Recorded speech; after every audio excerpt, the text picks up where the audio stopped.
अस्सलामुअलैकुम, कैसे हैं आप सब। उम्मीद है कि खैरियत से होंगे और मुझे पता है आपकी आवाज़ मुझ तक नहीं पहुंच रही होगी, लेकिन आपके कमेंट्स मुझ तक पहुंचते हैं।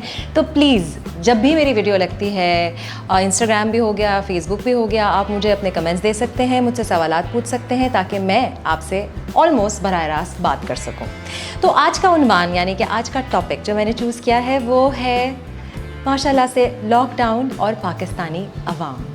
तो मुझे बहुत सारी चीज़ें ऐसी महसूस हुई जो हमारी पाकिस्तानी अवाम ने अलग तरीके से परसीव की और अलग तरीके से रिएक्ट किया during this lockdown. So I thought कि मैं ये पॉइंटर्स आपके साथ शेयर करूं। हो सकता है आप अग्री करें, डिसएग्री करते हैं वो भी मुझे बता दीजिएगा। So let's start with lockdown and Pakistani अवाम।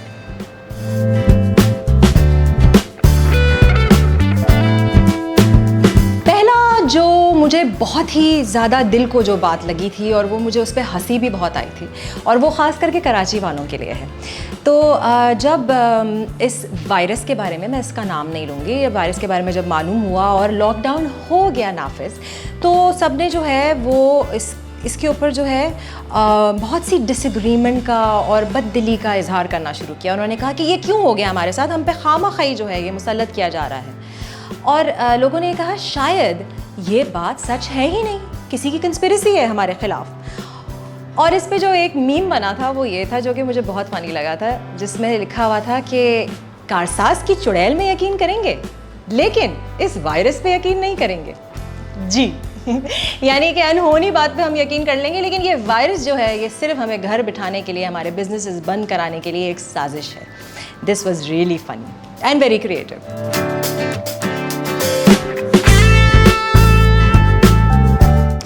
दूसरी बात जो बहुत ज़्यादा मंजर आम पे आई और हर किसी ने इसके बारे में कुछ ना कुछ कहा, वो पाकिस्तान में रहने वाले पाकिस्तानी भी और पाकिस्तान से बाहर भी पाकिस्तानियों ने इस बात को बहुत दिलो जान से एक्सप्रेस करने की कोशिश की।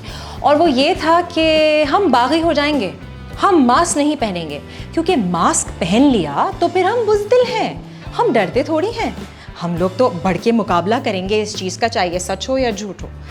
मतलब मास्क जो है वो एहतियाती तदाबीर है।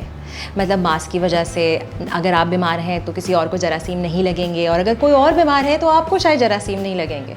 इसमें बुज़दिली का कोई ज़िक्र नहीं है, बल्कि वो बेचारे जो हमारे फ्रंट लाइनर्स हैं, जो लड़ रहे हैं हमारे लिए हॉस्पिटल्स में, उनका काम थोड़ा आसान हो जाएगा। इसलिए प्लीज़ अब मास्क पहन लीजिए।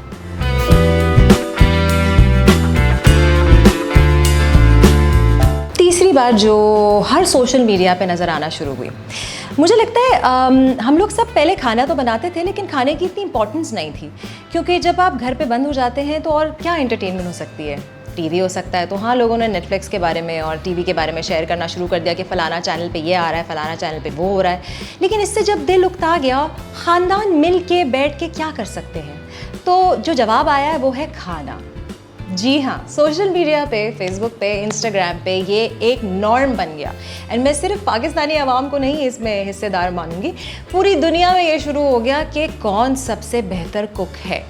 मतलब मैं सोशल मीडिया पे मुस्तकिल थी, मैंने हर तरह से वीडियोस भी बनाई, तस्वीरें भी लगाई, लेकिन मुझे जो सबसे ज़्यादा सवाल आते थे वो ये थे, आप कोई अपनी पसंदीदा रेसिपी तो शेयर करें।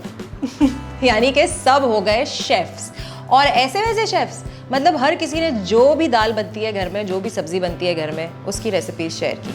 सो जी हाँ, इस लॉकडाउन की वजह से एवरीवन बिकेम मास्टर शेफ़।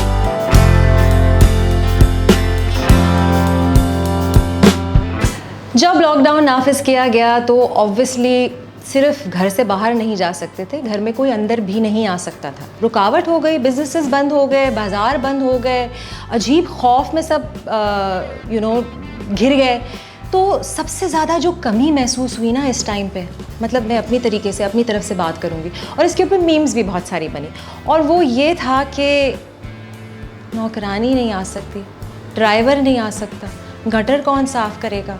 जी हाँ, घर की हाउस हेल्प, सबसे ज़्यादा कमी महसूस की गई हाउस हेल्प की। इससे ज़्यादा शिद्दत से एहसास मुझे कभी नहीं हुआ कि मेरा घर जो साफ़ और चमचमाता था और जो कपड़े साफ़ धुलते थे वो अब कैसे होगा, सब कुछ मुझे खुद करना पड़ेगा। ये चीज़ें जो है ना, इससे हमें पता चला कि हमारा डोमेस्टिक स्टाफ जो है वो कितना इम्पॉर्टेंट है, कदर करनी चाहिए।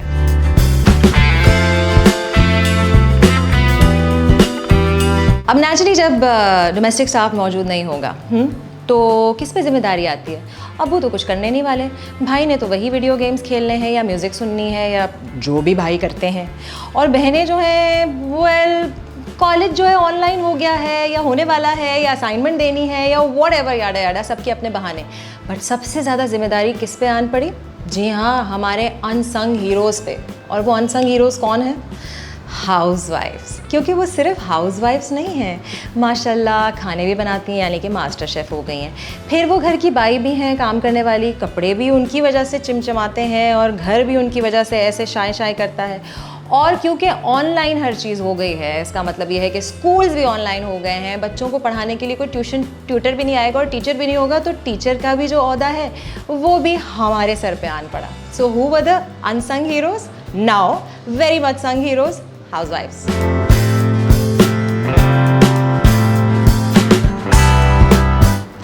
अच्छा, एंटरटेनमेंट किस तरह से हासिल की जाए? ऑब्वियसली टेलीविज़न हो गया, मूवीज़ देख ली, सब चीज़ें एग्जॉस्ट कर ली बिकॉज लॉकडाउन बहुत लंबा चला। सो हमारी पाकिस्तानी आवाम के साथ साथ दुनिया भर में सब ने जो अपना रुझान है वो स्विच कर लिया, पहले भी था लेकिन ज़्यादा स्विच ओवर कर लिया टू सोशल मीडिया। अब सोशल मीडिया से मेरी मुराद टिकटॉक हो गया, इंस्टाग्राम हो गया, यूट्यूब हो गया। देखिए ना, मैंने भी अपना चैनल जो है वो अभी खोला है लॉकडाउन की वजह से, मुझे भी थोड़ी इंस्पिरेशन आई। इसके साथ साथ इंस्टाग्राम पे जितनी पोस्ट लगी है ना, चाहे वो कुकिंग पे हो, फैशन पे हो, घर गृहस्थी पे हो या फिर मेकअप पे हो, everyone came out, showed their talent.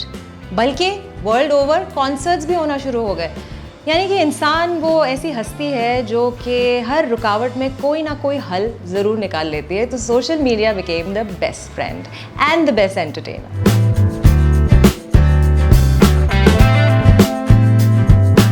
अच्छा जी, ये ख़ास करके पाकिस्तानी अवाम में हुआ है, यानी कि हमारे माशरे में।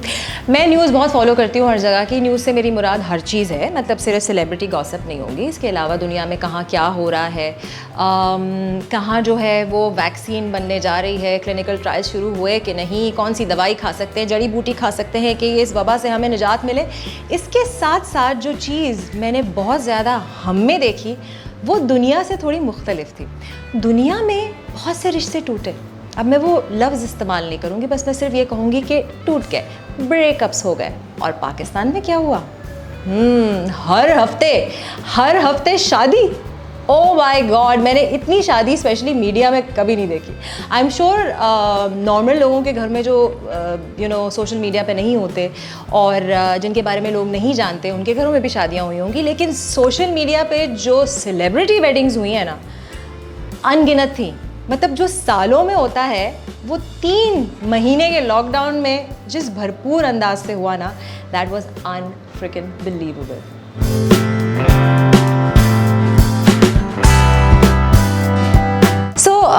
लॉकडाउन की वजह से बहुत सारे लोगों के बिजनेसेस बंद हो गए, बहुत सारे लोग प्रॉब्लम्स में आ गए और बहुत सारे लोगों के घर में ये वबा भी आई। मतलब इतनी सारी सैड चीज़ें हुई, दुनिया जैसे रुक गई, बल्कि मैं ये कहूँगी कि दुनिया रीसेट हो गई। हम किसी डगर पे चल रहे थे और वो डगर सडनली रुक गई और हमें एक और रास्ता मिल गया चलने के लिए। सो ये तो थोड़ी सी नेगेटिव वे ऑफ थिंकिंग है, और ऑब्वियसली जिन लोगों के साथ इस तरह के कोई सानहा पेश आया तो वो नेगेटिवली ही सोचेंगे बिकॉज इट्स जस्टिफाइड।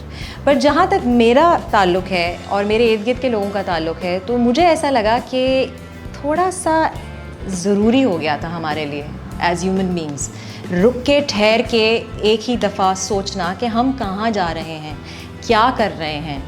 दुनिया में जो गंदगी फैलना शुरू हो गई थी, मैंने 3 दिन में कराची में नोटिस किया था कि जो एयर है वो एक्चुअली क्लीन लग रही थी मुझे।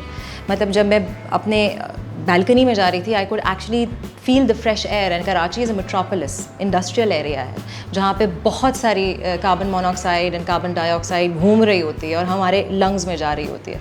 इसके साथ साथ दुनिया ओशंस में ये हुआ दुनिया भर में कि the animals came closer, the oceanic animals came closer to land, and people as a whole जो एडवांटेज मिला वो अपनी फैमिलीज़ के साथ टाइम स्पेंड करने का मौका मिला। And I got to be my daughter's best friend I feel. वैसे तो उससे पूछना चाहिए कि मैं कितनी बेस्ट फ्रेंड थी और कितनी उसके ऊपर मैं नाफिस थी, बट आई फील कि this needed to happen for mankind, कि थोड़े देर रुक के सोचना कि जो भी आप कर रहे हैं आपका कार्बन फुटप्रिंट क्या है और आप कैसे इसे बदल सकते हैं। So I know this came at a very huge cost, but it had to happen. So I think there is a gratitude I have for this also, that it taught me a lesson, and I'm sure आप लोग ने भी कुछ ना कुछ सीखा ही होगा। और जो कुछ आपने सीखा है प्लीज़ मुझे ज़रूर बताइएगा, अपनी कहानियाँ शेयर कीजिएगा।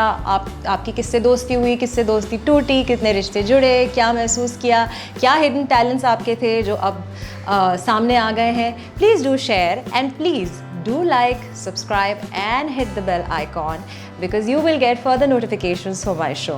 So this is me signing out. Allah Negeban.